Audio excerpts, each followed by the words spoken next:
Yo, it's Cass and Chris. We got you in the mix. Yeah. We say goodbye to the gloominess and the rain. Bright-eyed pupils when we peep the waves. Until we get sipping our local IPA. Welcome to the city built for leisure and play. Cause we're living. Welcome back. Another edition of the Livin in San Diego podcast. We got a good one today. We have two dudes who were down here. We're out of North County today, guys. Usually we do this up in North County. That's where we talk about a lot. So I'm excited to cover a little bit different area. And yeah, get into your guys' stories. We got Mark and Rex here. We're down at a record store down off Adams Avenue. So we're going to jump into all that, origin stories, DJing, all kinds of fun. So as always, if you guys need anything, hit us up. hello@livinsinsandiego.com, LIVIN in San Diego. And I'm Chris Erickson. We got Mr. Cassidy Lewis on the ones and twos, and then we'll give these boys some plugs later on as far as where to find them, where we are, all that kind of stuff. So right now we are in the record store, and we're like fresh here. Just opened. I know it was the record. You were telling me a little bit before, Rex, right? It was just open. So we have Rex. What was your last name? Sapasup, Rex. Sapasup. And Mark? Yes, Guzman, a.k.a.? DJ Syko. There we go. So so you were telling me a little bit before, this was a record store for a little bit before this. What was in here before? And then we'll kind of get into, how you became the new owner of this spot. So this footprint has been a record store for 5 years. I would say about 6 years. Okay. And it started off as Soul Shack Records. Then it's transitioned into WM Records. And then now Soulside Vinyl. So what was the original? Have you been involved in both renditions of it somehow? I'm like a rash, dude. You cannot get rid of me. Yeah, I was a manager of Soul Shack, and then I was a small owner of WM, and then now I'm managing Soulside Vinyl. Okay. And WM, is that a label too? Or I was looking at a little bit of research. It's Who's Music. Okay.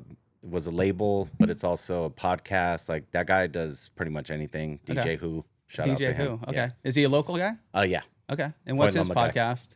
It's Who's Music TV or Who's Music Radio. You can do either or, and it'll pop up. Right on. Okay, cool. So if you guys want a little more intel on that, on Hughes Music, and so they were running the record store out here. Do they have like a recording studio or something like that around town? Yeah, because he does. So basically, the shop was, obviously in here, and then in the back was a studio, and then we did the podcast out of there as well. Nice.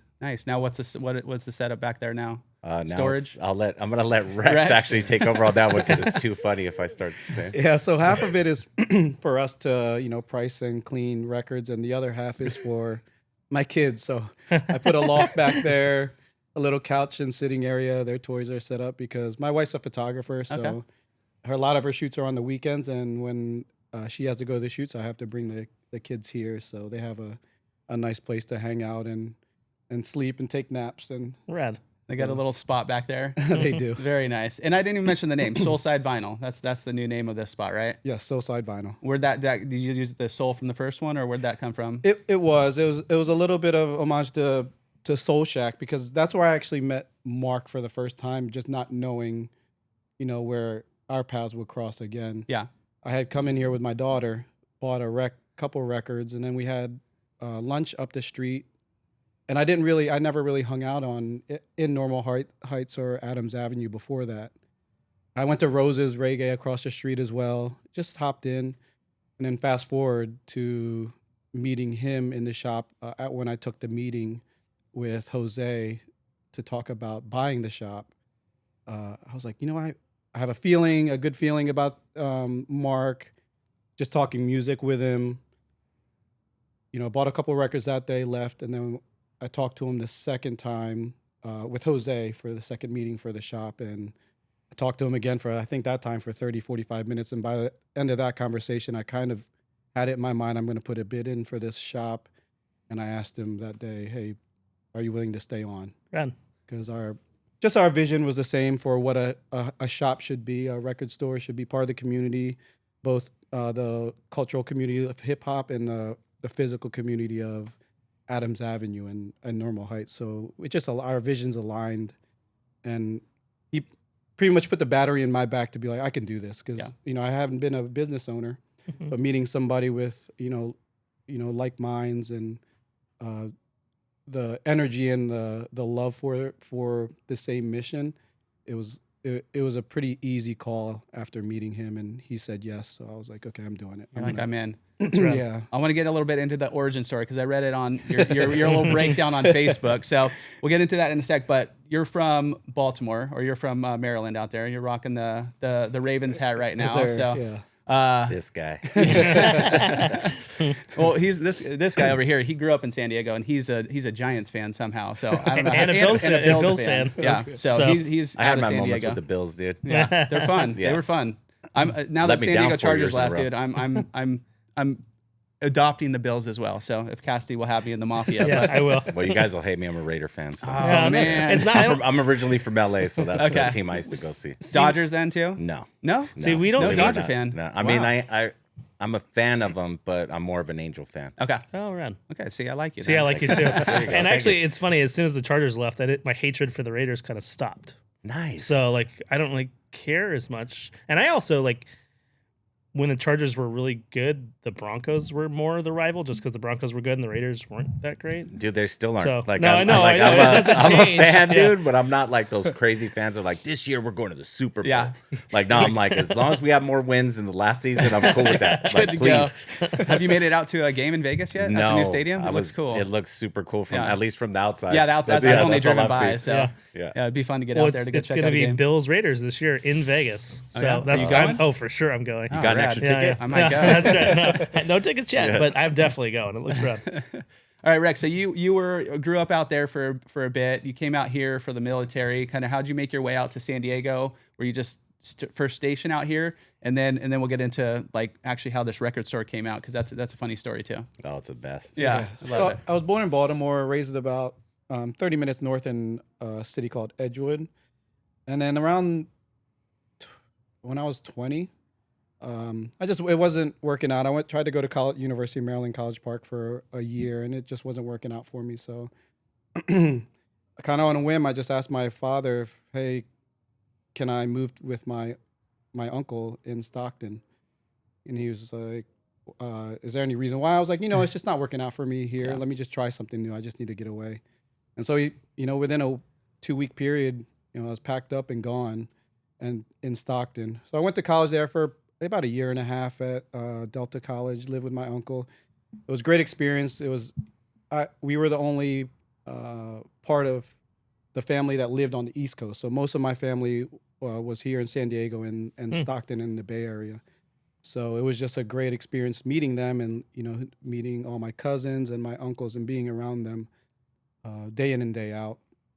I tried to move back to Maryland after a year and a half and didn't work out again.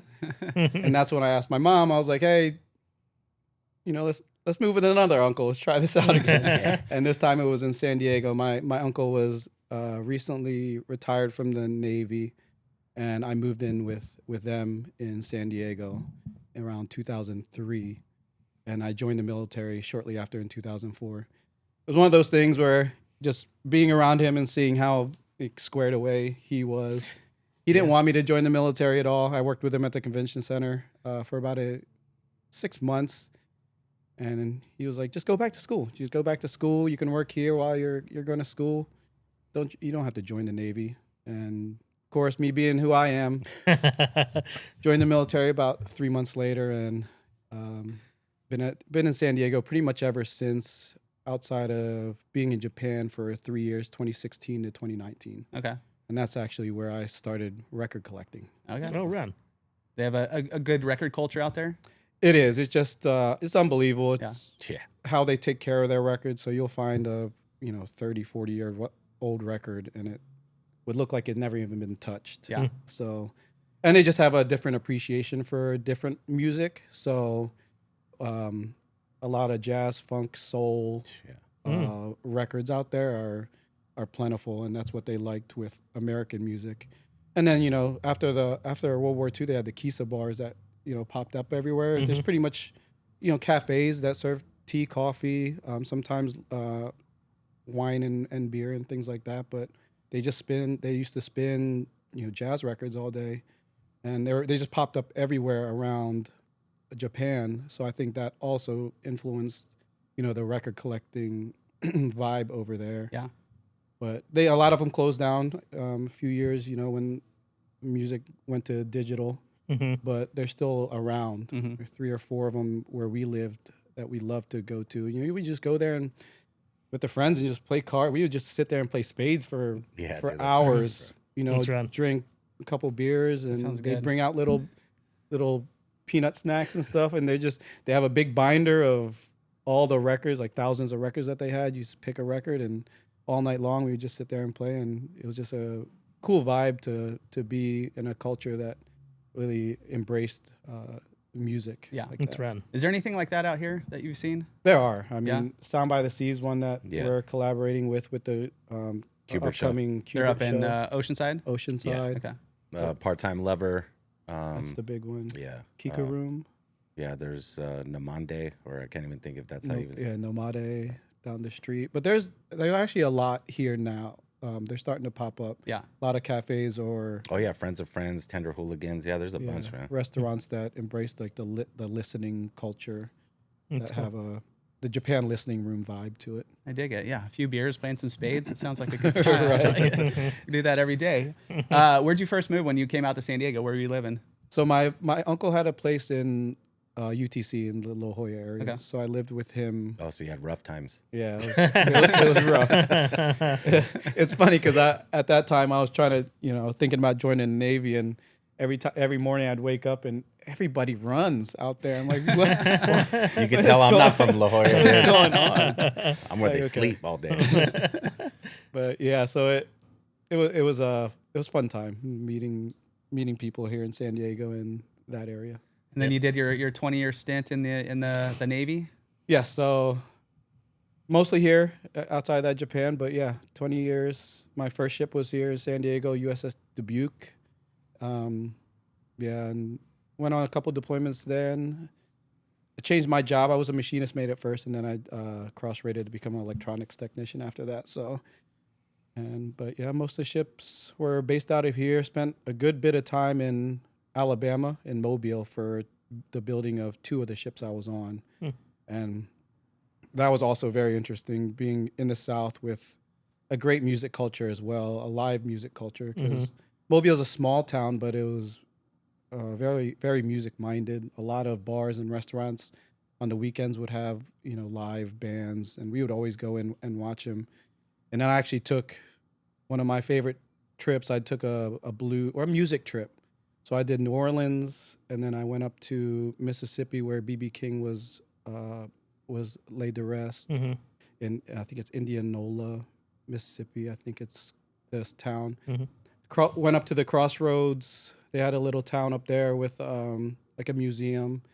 And it ended up at Clarksdale, Mississippi, which is pretty much regarded as the birthplace of blues. Yeah. So the plantation where I think it was like Muddy Waters, and a lot of I think B.B. King as well in that area were when they started making blues music. So a lot of the roots came out of Clarksdale. Morgan Freeman has a spot up there called, I forgot the restaurant. But he has a restaurant out there that has blues music. One of the most popular juke joints, it's called Reds. The dude just passed away relatively recently. But it was one of those places, it was kind of the most epic music event I've ever been to. You go in and the ceiling's pretty much falling on you, plastic on the top, mismatched chairs. You're buying pretty much 40s of beer, and that's it. That's the only beer they had. And it was just an eclectic mix because, Europeans love the roots of, rock music. So they go to Clarksdale to listen to blues. And it was just an eclectic crowd. And then, they had bands that had sets, but then these old cats would come in, just dressed to the nines. Like the one was called Razor Blade because he was just sharp. Stop it, bro. old dude, all purple suit, and he was Gators. clean. Gators comes in, and they're like, "Hey, so and so's in the house. You want to jump on the stage?" He's like, "Yeah, let me show these young bucks." And he gets on and he starts shredding. Damn. And you're just it was just the whole juke joint vibe. It was a beautiful experience, like ending there, going from New Orleans to Clarksdale. and then I did Memphis, I did Memphis on that same trip too. But it was really quick to go just be on Beale Street. I checked out the Civil Rights Museum there, and headed back to Mobile. But it was, if you ever get a chance, Clarksdale is one of those towns that is being forgotten now because of this. It's a very agricultural town, so they're trying to infuse more music into it. A lot of European investors have come in, made up like a blues museum. There's a shop called Cat's Head, and the guy there is the one I met who showed me around or kind of told me where to go, and he really champions blues music, because you just do the math on the years, and original bluesmen aren't around anymore, so there's not many originals that can actually speak to that part of the music history of American music. And to me, blues is the OG American music. That and jazz, but that's where a lot of it was rooted from. So that's where a lot of the hip hop and all that came from. Yep. The roots of it. And then you came back to San Diego and recently retired. Yes. Congrats on that. Thank you. Yeah, he had a long, 8-month retirement, 10-month retirement? Yeah. Right. So then, I was just going off your Facebook post. I think it was Facebook. Right. But yeah, how you kind of got into this place and the origin. My favorite, dude. It's good. Yeah, so I was just using up the rest of my education benefits. And it was at the end of it, so I had to start, grow up and do something with my life again, get a job. And I was starting to talk to professors at Mesa and City, because that's where I was thinking about going, was becoming a professor in the community college realm. And I was playing a lot of sports, and I was still playing soccer. And I'm a sneakerhead, I'm a shoe head, so I love soccer cleats as well. So I was looking for soccer cleats on Facebook Market, and Jose had posted the record store, and I didn't. At first, I was like, "There's no way there's a whole record store for sale on Facebook Market." And I love that he put it on there. You gotta love who. That's the best. Dude. And I wasn't really even serious about it either. Or I wasn't really serious about it. So I'm just gonna shoot him a message, take a meeting, and just check out the spot and see what it would take to actually get a record store. And that's when I came in. I did a recon mission. Came in 4 to 5 days before the meeting. And unfortunately, he was here because he was like, "Hey, you're a little early." I was like, "No, I wanted to actually just come and check out this." Get an intel, man. I just wanted to check out the store and ops. But yeah, and that's when I met Mark, and kind of talked about that earlier. But yeah, I was looking for soccer cleats, and bought a store. Quite the difference, yeah. 2 weeks later, had a store. And the final line was good. You're like, I didn't even get the cleats. I didn't. I didn't get the cleats. Got a store, no cleats, man. All right. Very cool. Well, the store's set up. When you guys open, real quick, give the people. Well, first off, let's say address here. 35. Oh, sorry. 3535 Adams Avenue. Adams Avenue, right here in Normal Heights. What's just to the north? Kensington. Yeah. Just to the north. Okay, and then Normal Heights right here. All right, cool. And then you guys are open 7 days a week. 7 days a week, 10 to 8 Monday through Saturday, 10 to 6 on Sunday. Okay. And you're saying there's a cool little brunch spot right up here? Yes, Maddie's. Right up the street. So if you guys want to get some brunch, he said there's a long wait usually. Go put your name on the list. Come check out the record store. Get a few records. All right. And then Mark, you said you're originally LA. Yeah. How'd you make your way down to San Diego? I was having issues at school. Okay. Not my issues, but it was just I was always been a big kid and still a big adult. And so there was just a lot of issues going on. And then at this point, it was just like, let's just start fresh. We had timeshare in Del Mar. Oh, nice. And then so we would always come like once a year, drive around, go to TJ. Mm-hmm. And so my parents were like, you know what, let's just go to San Diego. So we started looking around, and I came out here when I was 13 to La Mesa. So I went from like East LA to La Mesa. And to suburbs. Yeah, so East LA to East County. Yeah.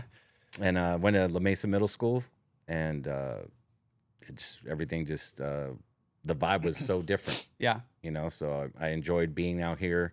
I did go back when I was 26 and been bouncing back and forth. Do a few year stint up there and then come back. Yeah. Nice. And when did you get into DJing? Probably 14. 14. Yeah. All right.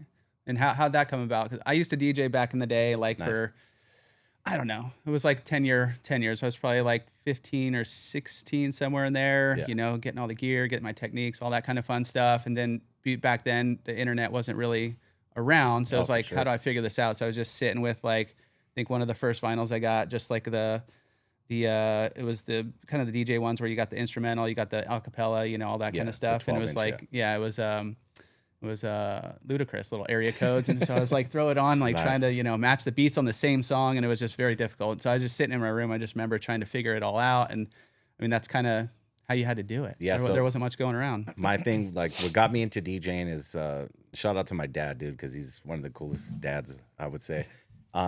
He would take me to anything I wanted to go see. So I remember like, Dad, I got to go see Beat Street. I'm showing my age. But I was like, I need to see Beat Street. So he took me to go see Beat Street. And I saw the DJ on there. And I was just like, that's what I want to do. Like literally. And so it got to the point where even as a child, I was taking his records and scratching them up and like playing the radio and trying to scratch with like try to be like that. And at 14, he bought me a pretty whack setup, not gonna lie. And he's like, if you stick with it, you know, then we can Got to Get the start next one. here. Yeah, You so- enjoy it, and then we'll yeah. get you. We'll, So we'll level you up. 17 is when I got like my 1200s. Okay. And that's when like the whole world changed because you already know the difference. Well, I don't know. You started with 12s. I started with those. Yeah, I had to buy them myself. Like my parents were like, "No, I'm not buying. Like you're on your own." So I had to get them. But yeah, Good that for was you, that's man. what I started with. Yeah, so I got the 12s, and then I was the different DJ though, because the first 3 years I was just scratching. Like I wanted to be a battle DJ. Yeah. And then later it was like I need to learn how to mix. Yeah. You know, because I was still doing a lot of parties, but I was doing like just scratching and then dropping, scratching and then dropping, and it's like it worked then, but yeah, no. So, Yeah. Got to control the party, right? Yeah, exactly. Yeah, Gotta read the crowd. Yeah. That's what I didn't do scratching too much. It was more just kind of mixing and, you know, I did a lot of, went to San Diego State. So a bunch of parties up there Nice. and, you know, mostly a bedroom DJ, but, you know, got out here and there. We all started as a bedroom DJ, Yeah. bro. Yeah. Since retired, but it was a super fun time. So you're still DJ now. You have a few spots around town. Did you say you're sports arena? Yeah, I do a Stella Lounge, which is like the VIP room inside the sports arena. So when they have like certain concerts, they'll call me and have me do like the but as soon as the doors open, I'm playing music for the VIP people. Nice. And then I'll do intermission and then I'm out. Okay. I also do Good Bar. I got an event on the 28th of February. And then I'm just kind of here and there, like wherever I get my gigs. Yeah. Is that, where is Good Bar? Point Loma. Point Loma. Yeah, Okay. Rosecrans. I don't know. Or no, I'm sorry. It's off of. Yeah, it is off Yeah, Rosecrans. Rosecrans. Okay. Yeah, I just don't know the exact address. Yeah. And how's the DJ scene? Like we're up in North County, so it's pretty quiet, right? There's, you know, probably a few little spots. I don't know. I can't even name any right now. There's a few more live music spots we've been finding, but yeah. How is it down here? Like there's got to be a lot of these spots. It's cracking, dude. But it's Yeah. mostly like it depends on what your avenue is. Okay. Because you have like the club people that are going to be in downtown Pacific Beach, and then you got people that are like playing records at like how we mentioned Part Time Lover, Friends of Friends, Tender Hooligans. So it's on this side of town. I mean, it could be just as cracking out in Oceanside or North County. I just not familiar. Yeah. So I would say that out here it's definitely like almost every day there's something. Yeah. I would say it's a little sleepier up there. Yeah. Gotcha. Yeah. I know. I just checked out because I saw Kubert and I checked out the Oceanside spot. What's the one that he's playing up there too? Sound by the Sea. Down by the Sea, and it looks like a cool little vibe up there No, too. it's and that super place nice. looks sick. I've gone there to like kind of support friends that are DJing there. Yeah. I haven't played there yet, but it's not a huge venue, but it's very, very nice. Yeah. Like from inside to outside. Check out the empanadas. They're pretty Okay. bomb. Very nice. Good. What it kind of to music me. are you playing? Me, I could do either open format, but my bread and butter is hip hop. Man. Okay. Like that's what I love to Any do. era hip hop? You doing like 90s? Yeah, The it's hip hop. The hip-hop. like the underground hip hop. I'm not like Okay, gotcha. into the commercial like unless I have to. Yeah. But it's like underground like for Okay. sure. Okay. And then going to record stores, that's how you're finding all the underground or like I do both. Yeah. I'm more okay. So here's the funny thing. So I did so many years of DJing carrying crates. Oh, I'm yeah. over it, dude. I'm old now, dude. I got a Yeah. bum knee. My back hurts. Like Yeah. you name it, I got it. So luckily I switched over to digital, so Okay. it's a lot easier. Take my laptop, I'm good. Yeah. But I still buy crazy records, bro. Yeah. Like, because I also produce, and so I'm always looking for samples, or if it's something I grew up with and didn't have, I need this. Yeah. You know what I mean? Like that's the addiction, bro. Yeah. Yeah. It's so bad. You have a whole wall of I'll just vinyl be in your honest, house? dude. He's got a whole house. No, bro. It's so bad that I literally have my personal collection is more than what's in the shop. Wow. And the bad thing is I just recently moved and I haven't even brought like all my stuff yet. So I literally have a crate Yeah. in my new apartment, but nah. Dude, Moving like, records is not fun, dude. Oh no, dude, you don't even know. It's just I've like done one it crate, from. it's like- I used to live in Fresno, LA, different cities, Yeah. and like it's, bro, it's the worst. Yeah. It's like 60 to 100 crates. See, that's a I'm lot just like- more. Like when I moved, I had 4 crates kind of at max. At one point, I switched to got the Rain SL1s or something, and then so it just opened up all the music. But before that, yeah, I moved it up to like Tahoe. So bring in I had a big coffin for my turntables, Yeah. and that was enough. Not 60 though. Oh That's no, a bro! bit. I took to Fresno probably at the time, like when I was there, probably 100 crates. Wow. It was insane. Like if you saw the U-Haul, you would die laughing. It was like put all the crates there, then we're gonna put the bed Everything on top, else and on yeah, top. like exactly that, bro. It's a funny story in Japan. So, as I said earlier, I started my record collecting there, and I went there with 0 records. Got into it there about maybe 6 months into it. Just started doing research, and I was like, okay, I bought a record player, bought some records. So I ended up leaving there with like 1,300 records, and so they're all boxed up Wow. when we were going to move back to the States, and the Japanese movers, very fast, very professional. So, they're just always in a great mood, early, on time, everything, right? Keep the house clean. And it was the only time I saw them break when they were bringing down my boxes. Stop it, bro. Like, oh, The man. boxes of records. I could just see it in their face we lived on the 2nd and 3rd floor of a house, and of course my setup was on the 3rd floor, and it was very, and they take their shoes off, so they're only in like little slippers, and they're carrying box after box of records it was pretty hot that day too. Oh, dude, And I was this just guy. so sorry. I was like, look at I could just see it on their face, because I started helping. I was like, no, I'm not gonna let them Yeah. walk down these steps with 30 boxes of records.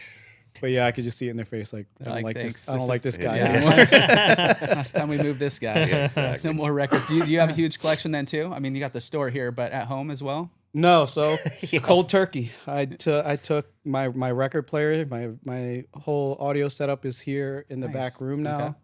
and everything I ever owned is on the floor. All right.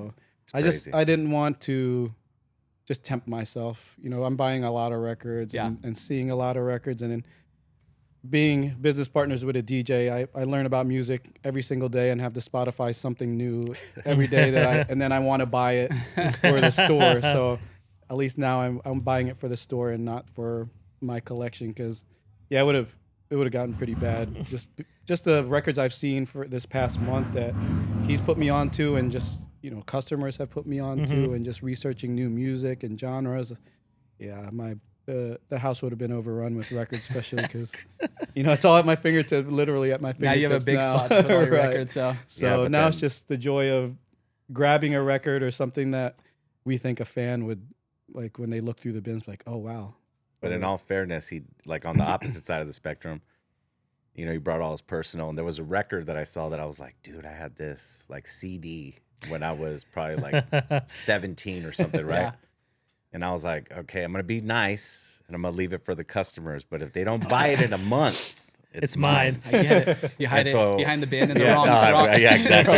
It's been in the dollar bin forever. So I remember going like, "Hey Rex, I need you to ring me up for something." He's like, "Oh, what?" And I was like, "I need to buy this." He's like, "Man," he's like, "You're not gonna save this for the customers." I go, "They had a month." They had their To find time, it. dude. So What record was it? dude, you're gonna laugh, bro. It was RBL Posse. Oh, yeah. The first album, dude, All right. with no Bammer weed on it. And I was like, yeah, what? And if it's a reissue, it wasn't original, but I'll take it. They had the Bluebird on my shoulder. That was the second album. Okay, Yeah. got it. Yeah, We used to listen to that. I got introduced to them. I didn't even know even DJing back in like up in Tahoe. But, you know, back in the day trying to find music. Yeah, we had record stores. There was one, I forget, used to go to up off Miramar. Used to be a big DJ store. It's kind of like a big warehouse. They have like turntables all around the outside. Take a trip over there. It's gone now. Oh, yeah, it was like one of the only ones. There was Lou's over in Ocean or Encinitas. Yeah. There was another one. There was like one other one, maybe Escondido or something like that.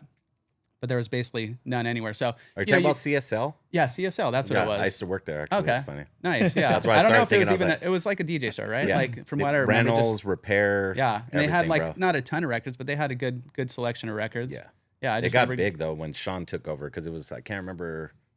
It was Paul and someone else, and then sold it to Sean, and then Sean Green ended up. I think it was Sean Green, owned it, and then that's when I was the hip hop buyer over there. Nice. Yeah. Do you know when they went out? Man, because they switched because it used to be Claremont Mesa, and then they ended up being towards the airport. Okay. So I want to say like had to be like 2008, 2010ish. Yeah. is my guess. Yeah, I think I was going early 2000s, somewhere in there. Gotcha. So yeah, that was a good spot, a good little spot over there. I was just reading too. You mentioned CDs that within the last few years, CDs. Well, I mean, nobody really has a CD player anymore, but still, nobody has a record player. But vinyl is outpacing CDs as far as sales go. Yeah, but what's weird is I think tapes are actually making a pretty Comeback? big comeback where you start like seeing a lot of people and you're like, what? Like why? Like because they're literally still making tapes, bro. Yeah. Like the new Nas cassette tape. Wild. Run the Jewels, all they got on cassette. Like it's That's rad. insane, dude. Are they doing CDs too? Are they doing all Yeah. the mediums? And then Yeah, for sure. But it's like they're such a niche thing now that it's like people are like, oh, I'm buying vintage, like, you know, ghetto blasters. Yeah. And they're playing tapes, and you're just like, okay. Yeah, that was the first system I had in my car. I had like 1986 Ford Ranger, and it had a tape player, but they didn't come out. They didn't have a little Walkman, or I didn't have one with the connects to the going to the tape player. So it was just my boom box with the eight double D's on right here. Yeah, and like all right, get a few days out of that, and like turn on the Chronic or whatever, and let it bump, and it was. Yeah, they didn't last too long, but it was fun. A lot of skips too, because there's no anti-skip. But that was the way I had to listen to music. The Chronic in my Alpine CD player, bro. And I thought I was the man with that. I was like, yeah, I got an Alpine. Yeah, dude, those are the nice ones. A detachable face, or I had the detachable face. I had the pull out. oh yeah, And then they had, I forgot which one. It might have been in Kenwood that I had after where it was like the face would flip. Oh, Do you yeah. remember Oh, that? flip I was like, back, oh, yeah. Remember those that was a joints? fancy one, dude. Yeah. I lucked out. It came in the used car. But Nice. I was like, yeah. Did you end up putting a system in the car? Yeah, dude. I was Yeah. a dork, bro. Same here. I had to, okay, so just, if people know me, bro. This is where I show my Mexican. I bought a Jetta, bro, a 92 Jetta, okay? It was a 4-door. The back seat was 15-inch pile drivers. I had my I had my Alpine pull out, Yeah. and then I decided to throw hydros on it, dude. And so I was cruising down Highland, bro, with my Jetta, like hitting switches, like, and I thought I was the man, bro. And I'll never forget, this is where you learn to be humble.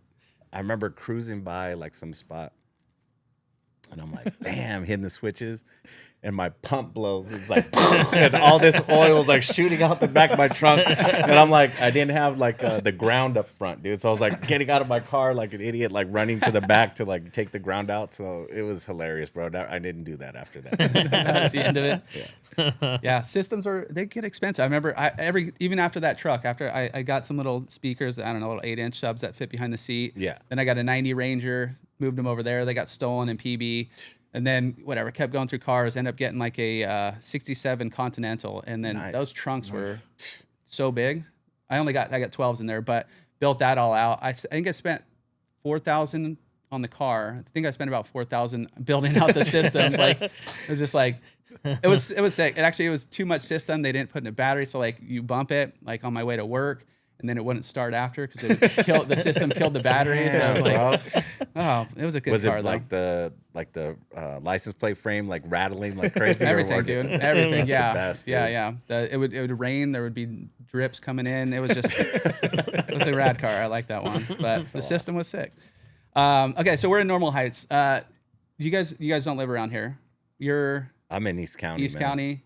up in Poway. Okay, but you guys know this area a little bit, right? Yeah. So what's this kind of the vibe down here? You mentioned the shop right across there. You got tons of Rose's restaurants, all that kind of stuff. I Yeah. was just kind of looking at Adams Avenue a little bit. They got like events, they got like unplugged street fairs, all that kind of stuff down here. Yeah. Yeah. What's the vibe down this way? I would say it's super chill. Everyone's pretty friendly. I mean, you get your, I'm gonna keep it all 100. You get your weirdos Yeah. that walking Oh, about. yeah. I'm talking about like the homeless, like Okay. crazies, like that are coming in, and even they're still pretty cool. Yeah. But you're just like, okay, you got to leave now. Yeah. But like, leave it to me with the food. So like, the Friendly is a good local spot to eat at. And then across the street, you got Mixed Grounds, which is like a coffee shop, but they show loves to DJs. So check that spot out too. Is Mixed Friendly's Grounds. the burger spot? Oh, okay, yeah. And I've heard- pizza, bro. Yeah. Depend oh, on which pizza. one. Oh, wow. Like it's so if you go to the one on 30th and Adams, that's like the only one you can get pizza. If I'm correct, pizza and the flat tops, right? Oh, okay. A burger and a slice of pizza for $11. Oh, wow. And it's solid. No, Both super solid. solid, bro. But it's so funny because you can't like. They put this garlic aioli, right? And they don't care if you're even allergic to it. Like if you go like I can't eat garlic, like we don't You're care getting it. next. Yeah, like that's like it comes one way and that's it. Yeah. But they have other location. I think there's one on University, and there you can. I think you can tell them like no this, and they have different versions of the burgers. But if you go to the OG, dude, it's You're getting what you yeah, get. you get what You're you get. And smiling. here's your Yeah, slices, yeah, but it's the people are friendly, obviously. yeah. And right. it's just really good food. They bump like hip hop in there too. Yeah. So and here's the best thing that they do. And I'm not even a drinker, but if you buy a beer, they'll give you $1 off if you shotgun it there. And I'm like, if you have that on the wall, bro, like this is awesome. Like I just want to see the people do it. Yeah. You know what I mean? Don't enjoy your beer, but you get $1 off. Yeah, exactly. I guess you enjoy it quick. Yeah. I don't know, depending on what you're looking at, but Yeah. It's always good for a first beer. yeah. The quick little Shotguns are pretty shotgun. good. Yeah. Sets the mood. Yeah, that's right. Oh yeah, so like I know there's I was just looking at, I think it was a post maybe on one of your guys's, but talk about the logo. You got the trolley coming in here. Do you have it up here? Oh, I saw you have the thing back It's there. right huh? behind you as well. Oh yeah, yeah. Right. Bad placement for today, but We'll get a picture of it. But it was saying something like the hidden meaning. What's the little hidden meaning in there? Yeah, I had to put a little. Well, describe it a little bit because people can't see it yeah, right he now. put me up on it. I was like, damn, I didn't even know that. No. Lived Yeah, out here so longer. it's a record. Looks like a tunnel and the old streetcar coming out of it. And I wanted to tap into San Diego and Normal Heights. And if you look at the side on Soul side, there's an 11 hidden in there. Well, it's not hidden, but it's in red, and that is the Adams Avenue line was the 11 line back in I think the turn of the century, around the 1900s. That streetcar. So when I was designing it, I wanted to have the Normal Heights Adams Avenue history in it. And so that's why I chose the trolley car with the 11 hidden in it. The 410 that's on top of the Adams Avenue on the trolley is, my roots in Maryland. That's the area code in Maryland. Yeah. And then the headlight is the sun and stars of the Filipino flag. Oh, sick. So yeah, I just want to do little Easter eggs in it, just personalize it to me and my history, and then I wanted to bring in the San Diego roots and Normal Heights, Adams Avenue roots of it too, because at the end of the day, that's what we were talking about. We want this to be a community space, a safe place for people to enjoy music.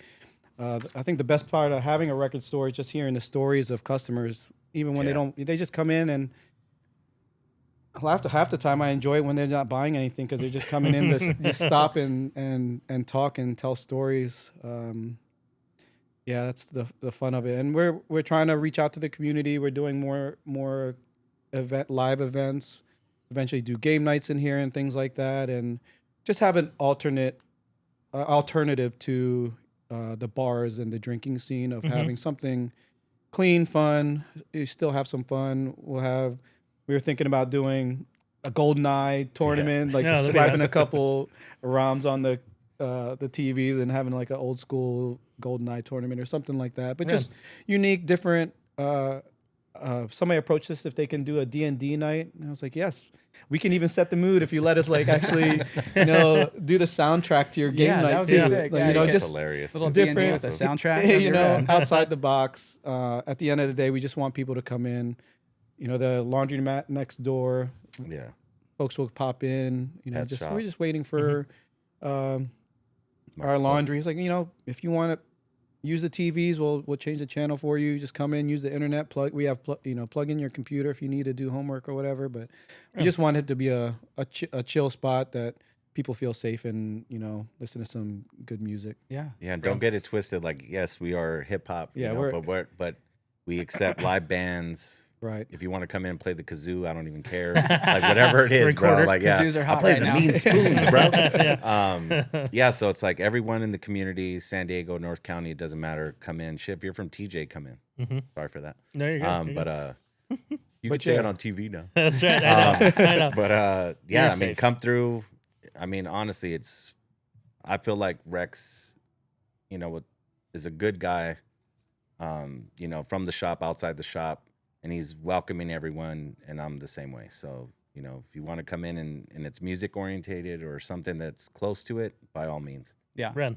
Yeah, Being a '90s hip hop fan, the sampling culture. We grew up in the MTV culture too. So, the same time we were getting really good BET hip too. hop, there was, the stuff coming out of Seattle with grunge and Stone Temple Pilots, Nirvana. That was all coming out around that, that same golden age of what I think golden age of Yeah, hip for hop sure. was. Yeah, I agree. Great music coming out of A the lot of rock genres. scene too, right? Yeah. You had Rage and Wu-Tang going on concert. I mean, Yeah. it didn't last long because they had some quarrels, but that's a epic lineup of having a rock and No, but what's crazy is that true hip hop. Sorry. I remember being in high school and having my grandma like pick me up, right? Shout out to grandma. I was like, hey, I need to stop at warehouse on the way Oh, home. yeah. You know what I mean? So she takes me to the warehouse, and I remember I bought 3 tapes, and it was Ice Cube Predator, Black Sheep, a Wolf in Sheep's Clothing, and then I bought Nirvana, bro. Yeah, Yeah. that's Like how it was is. like I needed that teen spirit too. Yeah. Like it was like everything. Like I would, if it was dope, I'm listening to They it. I got don't some care. jams in Yeah. there too, for sure. Yeah, all kinds of different music. The besides music, records, owning this, what else you guys get into? Hobbies, all that kind of stuff. no. Like, I seen that you're like, it was maybe it was during pandemic. You're showing some of you on your Instagram, maybe posting like, your records, and then kind of getting a little blurb, a little story about the whatever artist it was. But I saw you had a few books in there too, like a few hip hop books. Yeah, so I mean, hobbies. I'm a big sports fan, both playing and watching. I pretty much watch anything. I'm a big time Maryland homer, so I watch from the Baltimore Blast to the O's. So, and I was playing a lot of sports too. What's the Baltimore Blast? It's the soccer team. Okay. Actually, last year the Sockers are the was it the San Diego SD? SDFC. Yeah, SD or the They played indoor last night. soccer team. Oh, up in soccer. Oceanside. Oh, Yeah, soccer, soccer's yeah. right. Yeah, They're yeah. the one that put out the blast in the tournament. So, Oh, but yeah, sports and I like reading as well. That's why I wanted to actually Fundamental. stock some of the music books that I have had, and I haven't read all of them, but I put them out on the floor too, just because some of the history can't be told through just the music or the old videos. Some of it is written, and so you have to actually search it out. Any recommendations on ones that you've read? The ones I saw that you posted was like Sweat the Technique, Rakim, and then maybe it was a Nas book or something. Yeah, so but I think the Sweat the Technique definitely The because Rakim is like Rakim's the my one God. of the yeah. And I'm more of the mid '90s, so Jay-Z, Nas are my Yeah. my goats of the game, but all of them have to pay their respect to Rakim because I think he kind of really birthed that style of New York hip hop. But yeah, the Nas book. I like Jay-Z Decoded too. It just goes through some of his lyrics, some of his great lyrics and where they come from and the kind of the backstory and origin of the lyrics. So Run. Now, if you had to choose the best, looks like you chose Jay-Z. In the He said Nasir Jones, one of the best songwriters and spitters in all music history, but my money is on Jay-Z's the greatest hip hop. Yeah, I just think he all around different styles, great production, his influence in just the culture in general. It's just people only begin to scratch the surface when they only listen to his radio hits. Yeah. So his lyrics are, I mean, the entendres are just ridiculous. The way he rhymes and his schemes, but it's one of those that if you grew up with him, you're really attached to his music. So that mid 90s to late 90s Jay fans, I think, our conversation on the East Coast was always who's the best MC, Biggie, Jay-Z, or Nas. That was always And I go Rakim. the top. That was the top three. So those are my three favorite. DMX is also one of my favorite just because of the emotional side of it. Yeah. But There's your Mount Rushmore. You got your fourth. Yeah, that would be my Mount Mount Rushmore. Yeah. You know, Pac used to be up there, but I swapped him out with DMX. Yeah.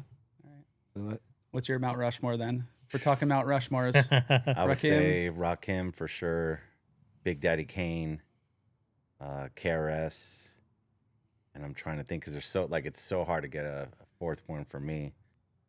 So you're like they're like 80s coming into the 90s. You're more like 90s before the 2000s, right? Is that kind of the timeline, right? It's not even about the timeline to me. It's the consciousness of KRS. Yeah. It's the lyrical skills of Rakim. I feel the metaphor was all Big Daddy Kane. He created that. were you a Cool G fan? Cool G rap? He's actually up there, but it's tough, man. It would, you know what? Actually, I would throw Master Ace in there, just because he, started Juice Crew, was Master Ace, and then he just flipped it, and he's still going, man. So that would be mine for now. But Redman too. Hopefully though. we can get him out here for. Oh yeah. For This guy's got so Street many Fair. things in the works, Hopefully. bro. It's an honor to be with him, man. Work with him, I should say. Okay, so you guys got shows coming up soon. We're at what's the date today? Who knows? We're at Fourth? early 4th of February. All right. So you got some February stuff coming up, but you do have Qbert coming up in here. Oh yeah. I mean, that's And a pretty DJ big poll, right? Kendo, the DJ as Kendo, well. yeah. Yeah, How'd you guys get Qbert up here? Well, So, so Mark reached out to him, and Yeah. I told him one of the first shows I wanted in a shop was to have him. And full disclosure, I'm not a huge battle DJ fan. I was more into the street hip hop. I wasn't into underground b-boying, DJing, and things like that growing up. But I knew of DJ Qbert because he was a Filipino cat at the precipice of pretty much the origin of hip hop, being regarded as one of the top DJs, and him just looking like me, and now looking at him and my son, it would just I told him I have to get him in the shop for our first big show because I just want to show out for the hip hop community because he's a hip hop goat, and also for the Filipino community, and bring him down to San Diego. I want to bring him down more often also because I think just with any music, if we're not paying reverence to those OGs in the game and putting them in front of the younger generation, then we're doing a disservice as a record shop.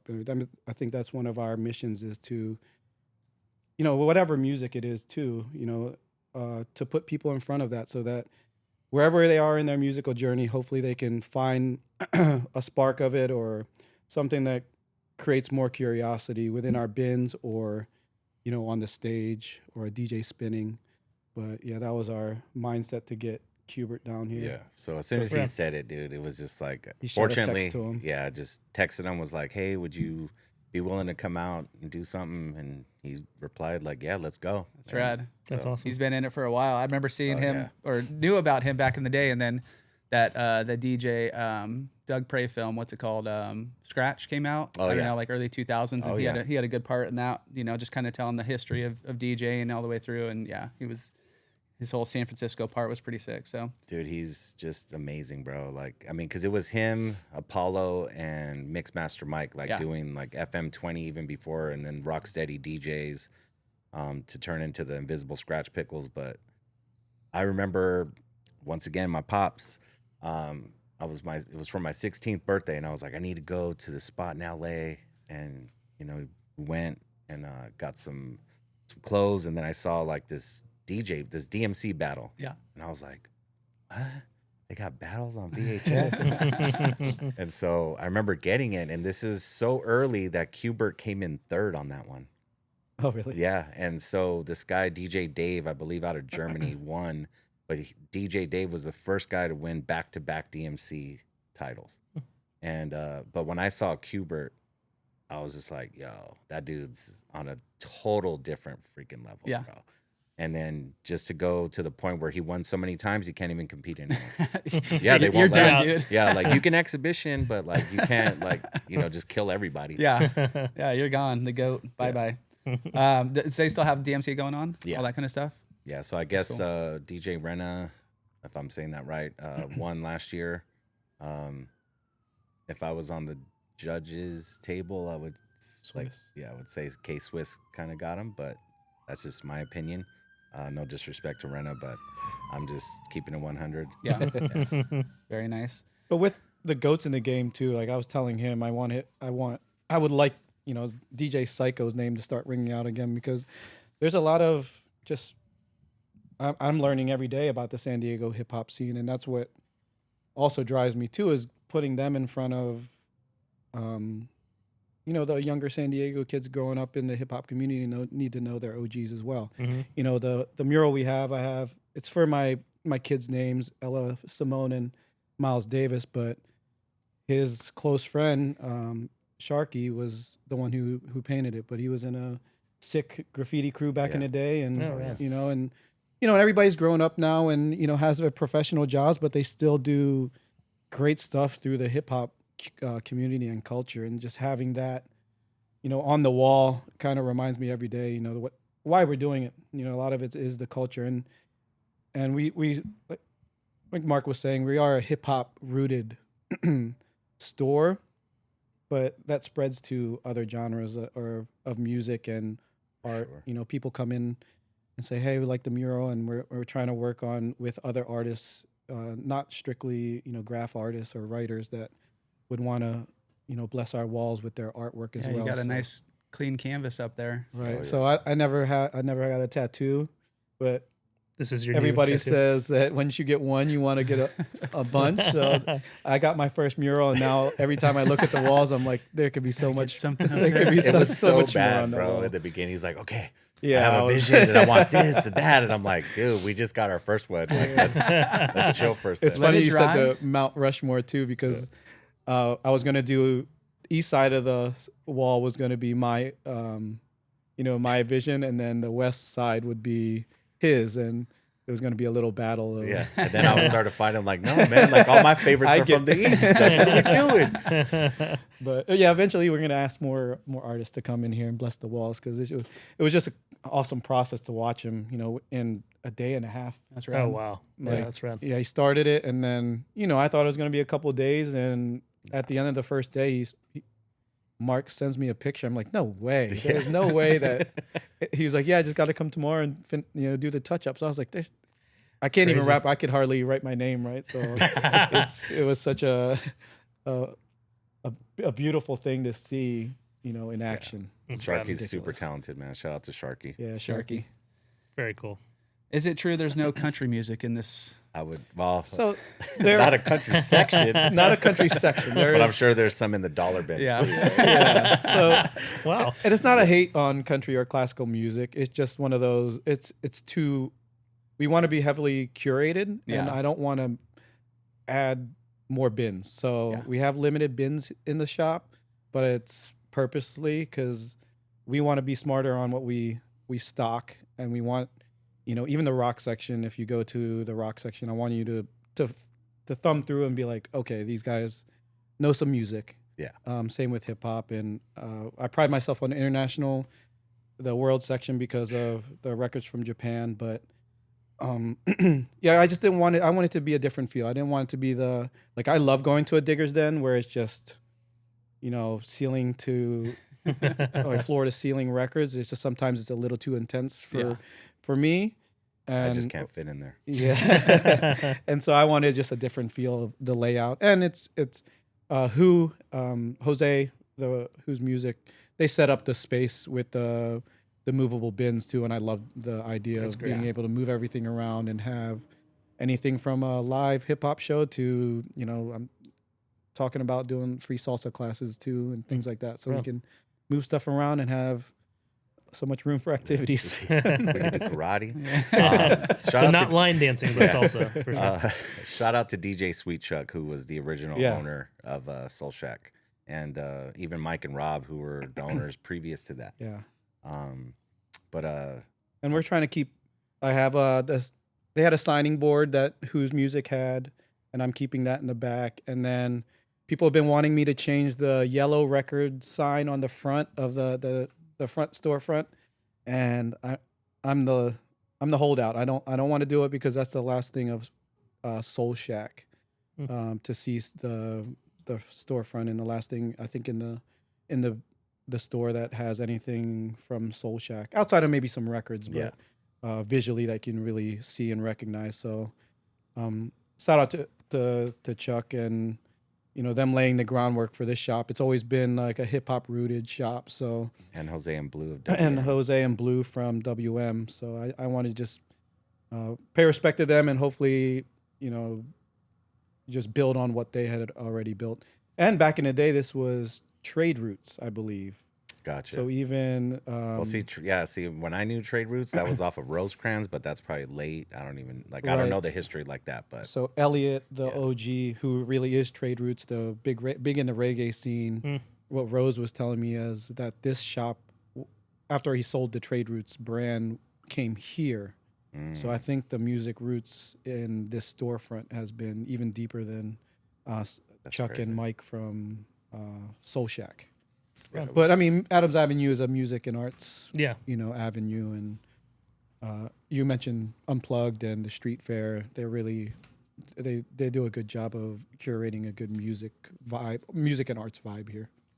Rad. You should get into your Butcher cover. I'm waiting for that, bro. Oh no! I was hoping someone's gonna bring that up. So the Butcher covers. Are you familiar with the Beatles Butcher covers? No. So if you look at that one. Oh, up there, yeah. Oh, up here. Oh, okay. So it's the Butcher cover for the Beatles' Yesterday and Today album. So when Capitol Records wanted to press that album to the U.S., they had requirements that the Beatles management team didn't really agree with. So they were kind of going back and forth. They're like, okay, guess what? We're gonna have somebody design the art for it. And so that was the original cover. So the cover is the Beatles in Butcher jackets with mannequins that are with fake blood on it. Okay. Right? So dismembered. Yeah. Dismembered. So Capitol was like, yeah, that's not going to happen. We're not releasing that. So instead of just trashing them, they're like, we're going to save money. We're going to just sticker the record with the cover that we would like, and which is the cover that everyone sees now. Yeah. So these are out in record stores where that's second state. So the first state would be the actual original Butcher cover with no sticker. Yeah. Right. And those go into the tens and, five figures. Mm-hmm. Though the ones with the stickers are considered the second state and go for, depending on, depending on condition. The condition go from 5 to Mm-hmm. a couple thousand. And then third state, $500. That's where you peel the sticker off. Yeah, that's what I was gonna say. Is that how that one exists? Even just peeling it off, or are there some that they so release that's a sticker pulled off. Got it. And they had companies before that would actually professionally like steam it or whatever, steam it off. Yeah, but we have one that you can tell somebody started peeling it and saw like, that never it mind, was, never and was mind. like, oh no, it's a Butcher cover, and put it back. Which is interesting. I learned that That's from right. him. Yeah, that's what I was gonna say. The funny part of the story is that I told him about it. And I was like, nodding my head. Yeah, I know what butcher covers is. Yeah. 'Cause I didn't want to look like the biggest rookie stop. in front of the OG DJ. Yeah, I got you. And so next thing you know, he's like, I kind of want to get one. And I'm like, those are kind of hard. It's weird because it's common but not common. Right. It's like probably the most common rare record. Yeah, I think they Yeah. press like 500,000. It's just people hoard them. Yeah. And so I plugged him up with my boy during Christmas. He's like, hey, I want to, get some records for the shop. shout out to Brian up there. Yeah, in the day. shout out to Brian, man, for sure. This guy. And I met him at WM actually.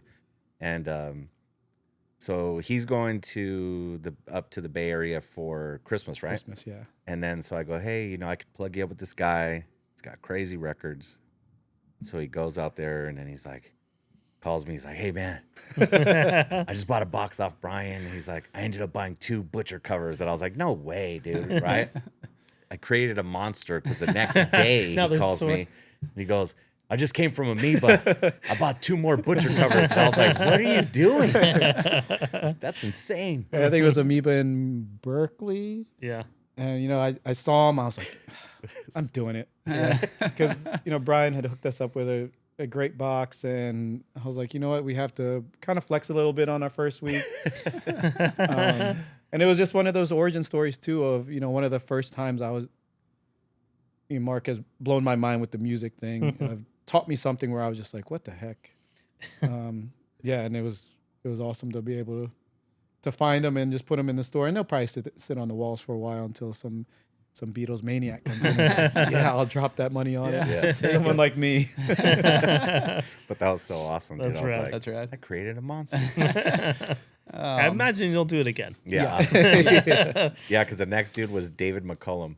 Yeah, so if you all don't know the David McCullum The Edge. Edge sample, check it out. It's just one of those ones that you'll be like, once you hear the beat drop, you're like, you're gonna understand why. If you haven't heard it, that you'd be like, wow, Yeah. that wasn't an original song. Oh, yeah, for sure. It's something very well known. But when you hear it, you're just like, wait, they didn't do anything? Yeah.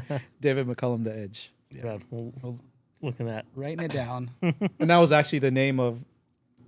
I kind of do all those little things. The name of our opening event was called The Edge, both from Edgewood, Maryland, where I grew up, and The Edge was one of the first songs that he put me onto. That, one of those Mind blown. Yeah, Yeah, but then he went down another rabbit hole. It was Yeah. like, I just bought a bunch of records that have all my favorite samples on there. And I was like, dude, what are you doing? Yeah, it's funny. All those old samples too. Like I knew, you listen to hip hop albums, you're like, oh, this is sick. Something. You listen to Regulators, you're like, oh, that's sick. And then later on, you're like, oh, Michael McDonald. You're like, oh, okay, now that's Young Guns. there's a lot in there. So, Mount up. anyways, very cool. So, what's where can we find you guys? Instagram. Where else do we want to give some reach outs to, some shout outs, and then we'll sign off. So Soulside Vinyl we're most active on Instagram, but we are going to start building out our Facebook and TikTok, also with the website. But if you want to, latest and greatest is going to be Instagram first and foremost. So, and we're located at 3535 Adams Avenue down in Normal Heights in San Diego.